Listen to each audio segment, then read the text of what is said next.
Loving Sai Ram and greetings from Prashanti Nilayam. I began my last talk by saying that Shirdi Baba was most enigmatic. Well, you will get some more taste of that in this talk also. The first thing we notice that Baba let his devotees draw their own conclusions as to who exactly he was.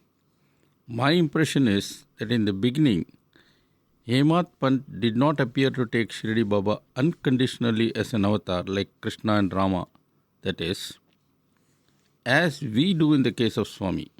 He says, for example, and I quote, "He who is engaged in the welfare of all the people, but is himself forever one with Brahman, remember him ceaselessly with a loving heart." End of quote. I don't know what you think, but I certainly feel that at least at this point, Pant is not unequivocally acclaiming Shirdi Baba as an avatar. Otherwise, why should Pant use the phrase one with Brahman? Maybe Hemant Pant does feel at times that Baba was Brahman himself. But in this particular stanza that I just quoted, I get the feeling that Hemant Pant looks upon Baba as a pure man and therefore one with Brahman rather than Brahman himself. He does not declare, for example, Baba is Brahman. We must, however, be careful in not criticizing Hemant Pant.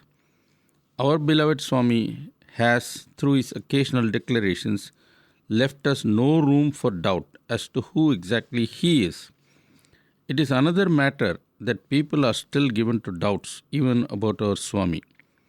In the case of Shirdi Baba, it seemed as if he loved to keep his devotees guessing about many things concerning him. Let us now hear Hemant Pant describe the peculiar sleeping habits of Shirdi Baba. Quote, "A wooden plank 4 times an arm's length and wide as an outstretched palm would be suspended from a rafter like a swing, fastened at both ends by pieces of rags. On such a plank, Baba used to sleep. Earthen lamps burned on the head and at the foot of his bed. No one ever understood when he climbed up or when he climbed down. He would either sit up there with head bent or he would be sleeping on it. But nobody ever saw him climb up or come down. The plank was secured by strips of rags. But how did it balance Baba's weight?" End of quote. It would seem that this was one of the subtle ways in which Shirdi Baba gave a hint of his divine powers. As Hemant Pant says, Baba could do anything anytime. Well, why not then make himself weightless, even though with a form made up of flesh and blood? It looks like that exactly is what Shirdi Baba did. One thing we all have heard about Shirdi Baba is his unpredictability. One moment he would be calm, and the very next moment he would fly into a rage, or rather appear to fly into a rage. Writing about this, Hemant Pant says, quote, "Firmly committed to non-duality within, he was yet involved in the complexities of the world. Sometimes he treated people with great affection. Sometimes he charged at them stone in hand. On occasions, there was a volley of curses and abuses, as there was an embrace of blissful joy on other occasions." End of quote. This is an important point that needs a comment. Our linear logic would simply not be able to grasp this apparent contradiction. All of us worldly people, so smart in analyzing the affairs of the world, would cry out saying, "How can this person be God? Even sages do not behave in this manner. In that case, how can God?" On the face of it, such an argument might appear very compelling. But in all this, we must understand one very important thing. When God comes down as man, he stages a very complex drama that is also an examination or test for the devotees. Let us say there are about a dozen devotees in Shirdi Baba's presence, when suddenly he becomes very angry and flies into a rage. Now, how would these dozen or so devotees around him react? We can be sure some would like to run away immediately from the scene. Some would be scared and some would remain frozen. Some would be happy that Baba is scolding someone else. Maybe a small minority of people would say to themselves, Baba, this is a drama of yours. You are the embodiment of love and peace. You are God. God cannot ever be angry. You are just acting angry in order to teach a lesson. You know that the one for whom this lesson is intended would not listen to you if you told him in nice words. You are therefore appearing to be angry so that this person gets scared and takes your lesson to heart. Obviously, this sort of analysis would not be possible for a person with ego. An egoistic person would, as I mentioned earlier, analyze this incident linearly, missing all the subtle nuances. In real life, it is difficult for ordinary mortals not to be angry and yet act as though they are angry. If they appear to be angry, we can be sure that they are in fact full of anger, which is not a good thing. God, on the other hand, can never be angry, but he can act very well as an angry person. Only the wise can comprehend this, which is why most people get perplexed when they read about Shirdi Baba's so-called temper. I must admit it needs a lot of maturity to have this view, especially when actually facing the music. One thing that Hemant Pant draws attention to is Baba's constant attempt to bring Hindus and Muslims together. This is an important point and needs some of our attention. It's a fact of history that although Islam came first to India soon after Muhammad preached it, that is to say with the landing of some Muslims in Kerala way back, the north of India got its first taste of Islam only when brutal invaders came from the west via Afghanistan and the Khyber Pass. From then on, in the north, there was a constant Hindu-Muslim struggle, quite unlike what happened in South India. Baba, says Hemant Pant, tried to bridge the divide between the two communities. Hemant Pant writes, and I quote, "When Ram and Rahim are one, without even the least difference between them, then why should their followers insist on separateness? And why should they fall out with each other? Oh, what foolish children you are!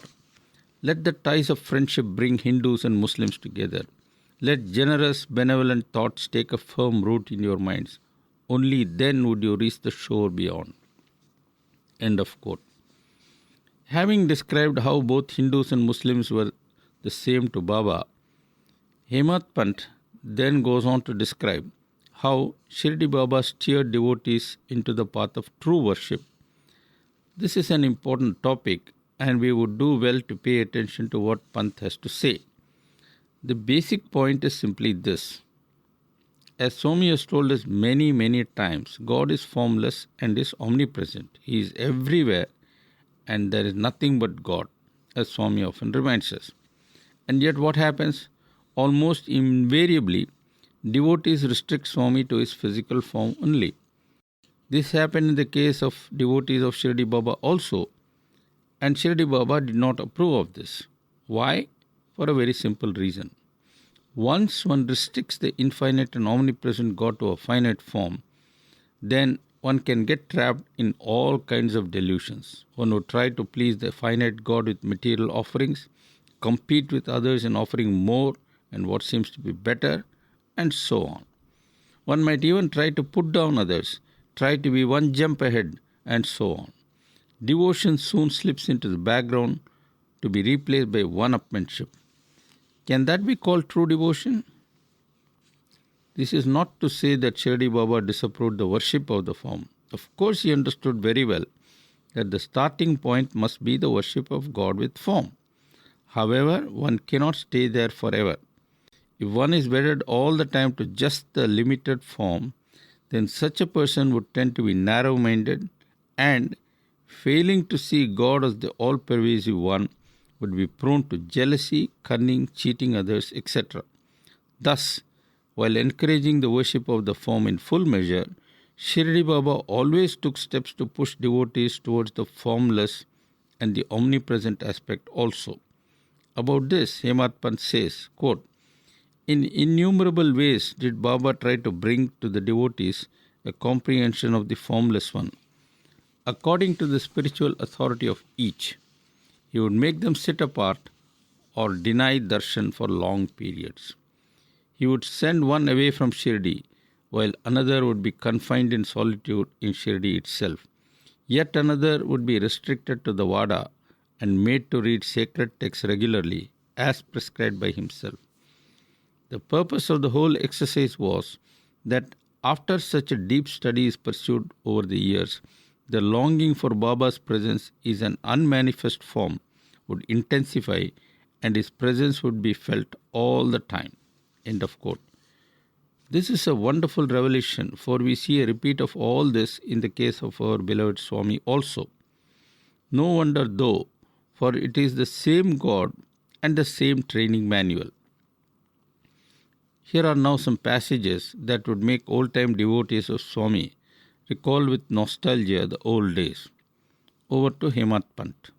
Quote, unruffled, detached as he was, Baba would accept from his devotees the various rituals of puja, from each according to his own faith and in deference to his feelings. Thus, some waved the chauri to whisk away the flies, some fanned him gently with a fan, while yet some others offered worship by playing musical instruments. Some washed his hands and feet, some applied fragrant perfumes and sandalwood paste. Some made a special food offering followed by the ceremonious betel leaf, made with 13 ingredients. End of quote. I must at this point interject to make some remarks about the sandalwood paste business. In India, at least in the olden days, sandalwood would be ground against a flat stone over which water was sprinkled. A nice yellow fragrant paste would then form, which is used for many things, including for smearing over the body. Sandalwood paste was also used for applying on the forehead as a mark, like vibhuti is often applied.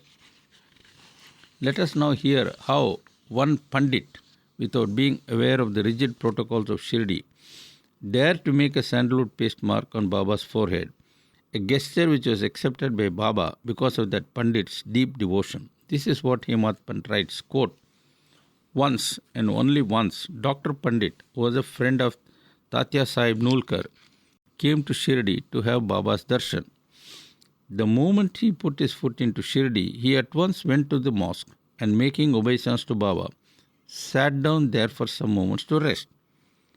However, Baba did not allow him to rest and said, Go to Dada Bhat's house, go this way. So saying, he pointed the way with his finger, packing him off. Pandit went to Dada's house and was received with courtesy. Dada then was all set to leave for the mosque to perform Baba's puja and asked Pandit whether he would like to accompany him. Pandit agreed and went with Dada. Dada then performed the puja. Till then, no one had dared to apply the round sandal paste marks on Baba's forehead. Whoever the devotee and for whatever the reason he might come, Baba would not allow him to apply the sandalwood paste on the forehead. Only Malsapati could smear it on the throat. The rest was applied to the feet. But Pandit was naive, simple and devout. He grabbed a small dish of sandalwood paste from Dada's hands and, holding Sai's head with one hand, drew a neat Tripundra mark on Baba's forehead with the other. End of quote. Dada was watching all this, was stunned by what Pandit did, and also rather upset that a newcomer was given the privilege that many old-timers dare not ask. Baba then made a comment in typical Baba style, about which let us hear from Pant himself. Quote, Dada, remember his Guru is a Brahmin and I a Muslim. Yet, regarding me to be the same as his Guru, he offered me Guru Puja. Not once did the doubt arise in his mind that I am a Brahmin, pure and holy, and he an impure Muslim. How can I worship him? And that is how he deceived me, leaving me no other option. Far from my denying him, it was he who won over me completely. End of quote. It is often said that people come to Swami only when the time is ripe. Hemat Pant says that this was true in the case of Shirdi Baba also. He narrates the tale of one Siddiqui Palake, a resident of Kalyan, some 60 or so kilometers from Bombay. This man had completed the Hajj pilgrimage and now wanted to go to Shirdi to have the darshan of Baba. He went to Shirdi and presented himself at the mosque every day but could not enter. Baba would not look at him. Falake, the Haji, or the man who has performed the Hajj, felt very frustrated when someone advised him to seek the help of Madhavrao, which he did. Let us allow Hemant Pant to pick up the story at this point. Quote, the Haji importuned Madhavrao saying, please help remove this restless agitation of my mind once and for all and help me attain the unattainable. End of quote. Pant says that Madhavrao was moved and decided to approach Baba and plead on behalf of Palake. Pant continues, quote, Madhavrao went to the mosque and ventured to bring up the topic slowly and cautiously. Baba, the old man is so sad and so distressed. Oh, why don't you oblige him? That Haji has been to Mecca, Medina and has now come to Shirdi for your darshan. How can you not feel compassion for him? Oh, do please allow him to come to the mosque. Countless people come take darshan to the mosque, returning instantly. Why then is he singled out to waste away in pain? Do be so kind and compassionate towards him and let him come to the mosque. Then he would be able to say to you what he wishes and go away immediately. End of quote. What followed knocked out Madhavrao completely. Baba started by remarking that unless Allah willed it, how could anyone come to the mosque? Everything happens according to the will of Allah, said Baba, as if he was someone different from God. Followed then a lot of high drama, ending in Baba walking up to the Haji, accusing the latter of ego and severely reprimanding him. Pant says that the Haji was absolutely stunned, and leaving the Haji in that state, Baba went back. But something totally unexpected followed thereafter, and let us hear about it from Hemant Pant himself. Quote, on entering the courtyard of the mosque, Baba saw some farm women selling mangoes. He bought all their baskets of fruits and sent them to the Haji. End of quote. As if this was not enough, Baba then walked up to the Haji himself and gave Falake 55 rupees, counting them one by one and placing them all in the Haji's hands. To cap it all, Baba invited the Haji for a meal. The turning point had been crossed, and thereafter Baba showered his grace again and again on the Haji. The latter came many a time to Shirdi, and on every occasion Baba gave him money. Let us now have a glimpse of how Baba could exercise control over the elements. Hemant Pant describes how there was a fierce storm and how the people of Shirdi came running to Baba and how Baba stopped the rain. Over to Hemant Pant. Quote, it was late evening. The sun had already set. Suddenly there was a whirlwind, and as the wind roared, there was a great commotion everywhere. The clouds then thundered overhead. The lightning cracked, the squally wind continued to roar, and there followed a heavy downpour of rain. The clouds rained cats and dogs. Pit-pat came the hailstones, thick and fast. The villagers were full of apprehension. The cattle bellowed helplessly. Under the eaves of the mosque, the beggars thronged together for shelter. The cattle with their calves huddled there too. The mosque was overcrowded. When he saw how terrified the people were, Maharaj's heart was deeply moved by compassion. Leaving his seat, he came forward and stood at the edge of the raised front portion of the mosque. The sky thundered, the lightning flashed and cracked, and in the midst of all this stood Sai Maharaj, raising his voice to the highest pitch and straining every nerve as he roared. Baba's mighty voice shook the entire Sabha Mandap, or assembly hall. Perplexed and motionless, the devotees stood still wherever they happened to be. The rain ceased altogether. A gentle breeze began to blow. The rumblings in the sky ceased completely, and the birds and animals took heart. The cattle wandered off with their calves from the shelter they found earlier and roamed freely and fearlessly. The birds flew high into the sky. People thanked Baba profusely and went back to their respective homes. The cattle, now reassured, scattered here and there. Such is the greatness of Sai, kindness incarnate. Great is his love for his devotees, and as tender as a mother's love for a child. How can I ever describe it adequately? End of quote. Hearing all this, we are of course reminded of how Krishna saved the people of Gokulam from a devastating downpour by lifting an entire hill. The Lord came to the rescue then out of love for his devotees. It was the same with Shirdi Baba, though the method he adopted to save his devotees was different. Do you know that our beloved Swami also once saved the people of Puttaparthi in a somewhat similar manner? It happened way back in 1970. That year, the Chitravati river was in spate and the flood waters entered the village, driving the residents out of their huts. The villagers all gathered in the ashram, the highest point in the village, where Swami not only gave them shelter but also food. Meanwhile, the flood waters continued to rise and threatened to enter even the ashram. At that point, Swami walked up to the terrace of East Prasanthi block of flats, accompanied by Mr. Chiranjeevi Rao. On the terrace, Swami went right up to the edge. In those days, the village was not much built up, and all the shops that crowd the road adjoining the ashram hardly existed. In fact, one could look directly at the river. Mr. Rao says that Swami appeared to be saying something. It was as if he was talking softly to the river. Swami then said Shanti 3 times and raised both hands in a gesture of benediction. Lo and behold, the flood water started receding promptly. By the way, we have carried this story in our online magazine Heart to Heart, together with a picture showing Swami moving amongst the people who had gathered in the ashram to take shelter.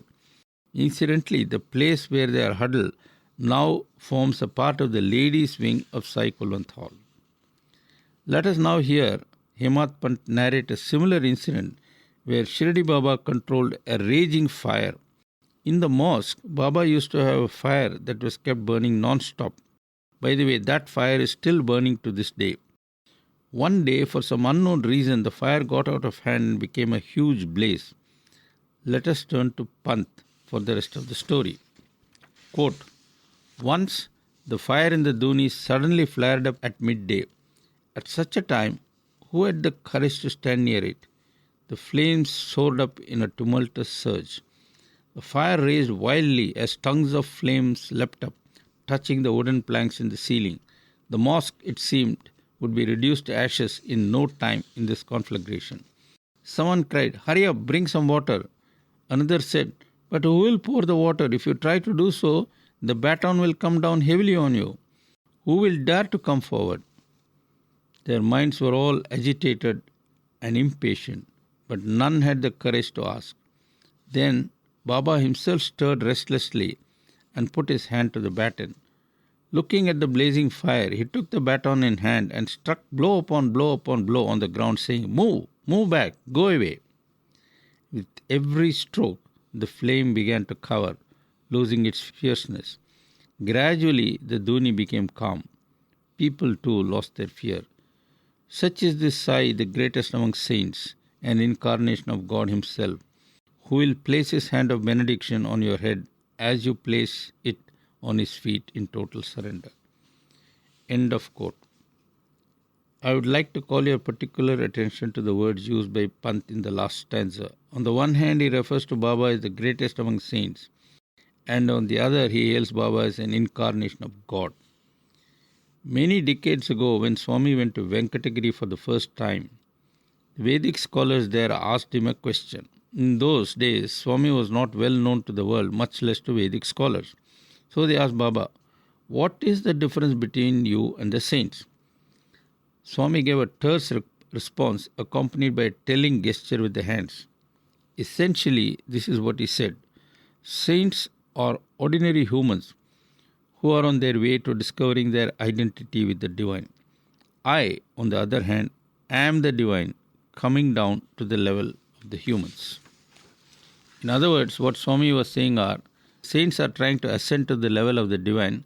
I am God who has descended to the level of the humans to help them go up. Thanks to this clarification, there is absolutely no room for any doubts in our mind as to who exactly Swami is. That's all for now. I hope that listening to the story of Shirdi Baba has been an inspiring and uplifting experience for you. Thanks for listening. and Jai Sai Ram.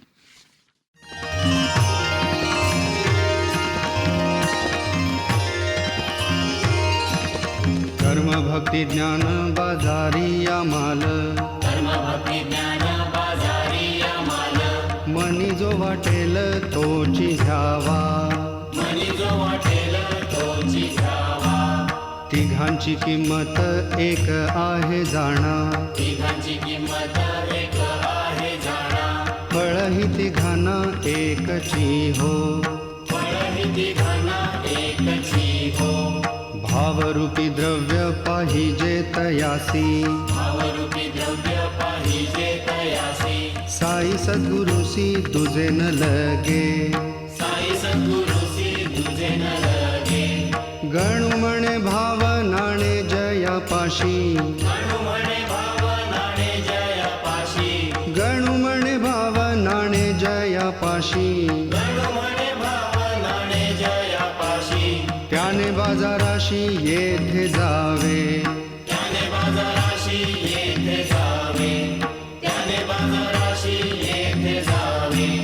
फळते पाथेय घ्यावे फराळाशी, मग पंढरीसी जावे सुखे, बाबाजीने कृपा तुकोबासी केली, तैच फळली पंढरी त्या, थापटणे गोऱ्याने मारुनी नाम्याला, कच्चा ठरविला देवा पुढे, गणू म्हणे मग खेचर माऊली, गणू म्हणे मग खेचर माऊली,